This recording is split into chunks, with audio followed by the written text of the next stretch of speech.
ఉత్తములకు కోపము క్షణకాలముండును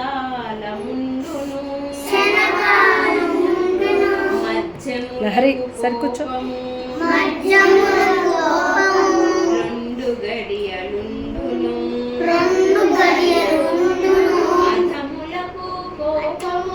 అధములకు కోపము జీవితాంతముండును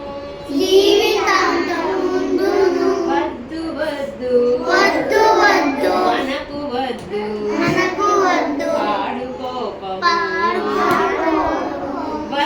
వద్దు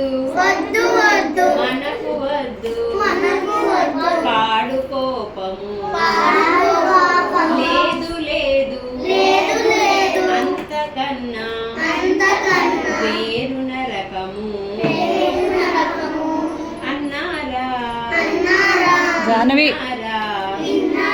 సుభాషితాలు తనీష్